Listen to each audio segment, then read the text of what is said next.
ফেরাউন একদিন স্বপ্নে দেখেন যে বায়তুল মুকাদ্দেসের দিক হতে একটি আগুন এসে মিশরের ঘরবাড়ি ও সব অধিবাসীদের জ্বালিয়ে দিচ্ছে, অথচ বনু ইসরায়েলের কিছুই হচ্ছে না।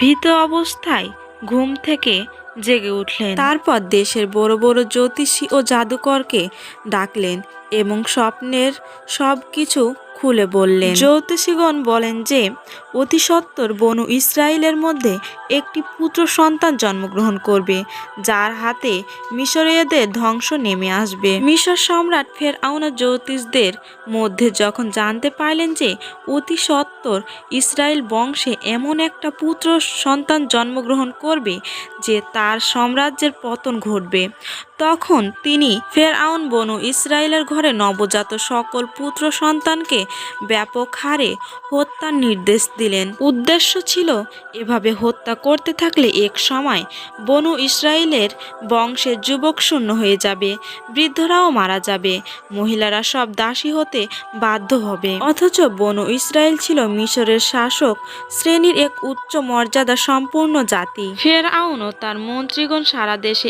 একদল ধাত্রী মহিলা ও ছুরিধারী জল্লাদ নিয়োগ করে। মহিলারা বাড়ি বাড়ি গিয়ে বনু ইসরায়েলের গর্ভবতী মহিলাদের তালিকা করত এবং প্রসবের দিন হাজির হয়ে দেখত ছেলে না মেয়ে। ছেলে হলে পশুর জল্লাদকে খবর দিত, সে এসে ছুরি দিয়ে মায়ের সামনে সন্তানকে জবাই করে যেত। এভাবে বনু ইসরায়েলের ঘরে ঘরে কান্নার রোল পড়ে গেল। ইবনে কাসির বলেন, একাধিক মুফাসির বলেছেন যে শাসক দল কিবতারিয়া ফেরাউনের কাছে গিয়ে অভিযোগ করল যে এভাবে পুত্র সন্তান হত্যা করায় বনু ইসরায়েলে কর্মজীবী ও শ্রমিক শ্রেণীর ঘটিত হচ্ছে, যাতে তাদের কর্মসংকট দেখা দিয়েছে। তখন ফেরআউন 1 বছর অন্তর অন্তর পুত্র হত্যার নির্দেশ দেয়।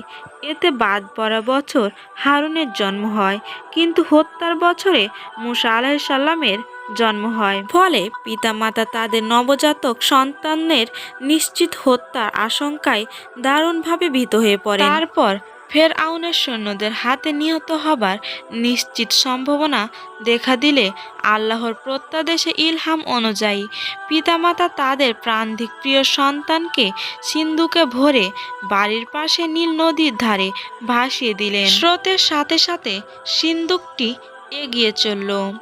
ওদিকে মূসার বড় বোন তার মায়ের হুকুমে সিন্ধুকটিকে অনুসরণ করে নদীর কিনারা দিয়ে চলতে লাগলো। এক সময় তা ফেরআউনের প্রাসাদের ঘাটে এসে ভিড়ল। ফেরাউন পূর্ববর্তী স্ত্রী আসিয়া রাদিয়াল্লাহু তাআলা আনহু বিনতে মুজাহিম ফুটফুটে সুন্দর বাচ্চাটিকে দেখে অভিভূত হয়ে পড়লেন।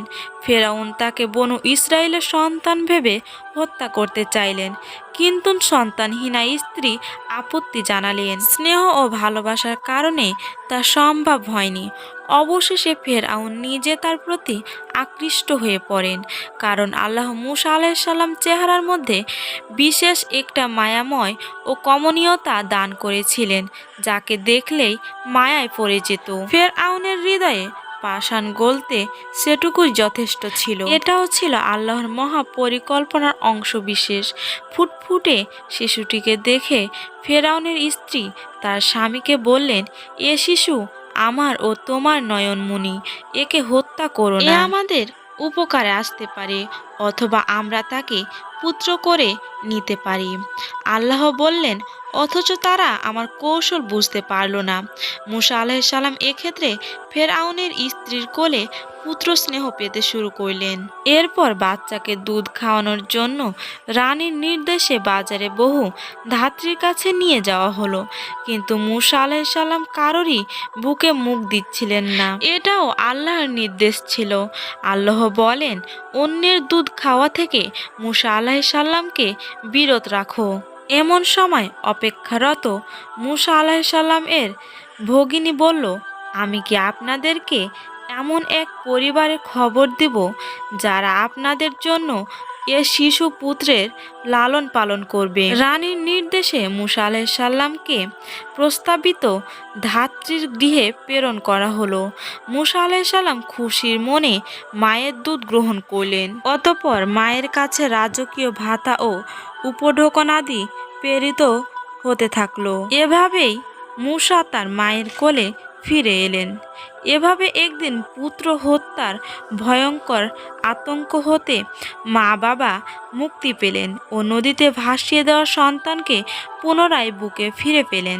তাদের হৃদয় শীতল হলো। অন্যদিকে বহুমূল্যে রাজকীয় ভাতা পেতে সংসার যাত্রা নির্বাহে দুশ্চিন্তা হতে তারা মুক্ত হলেন। সাথে সাথে সম্রাট নিয়োজিত ধাত্রী হিসাবে সম্রাট পরিবারের সাথে বিশেষ সম্পর্ক সৃষ্টি হওয়ার ফলে তাদের পরিবারের সামাজিক মর্যাদা বৃদ্ধি পেলেন।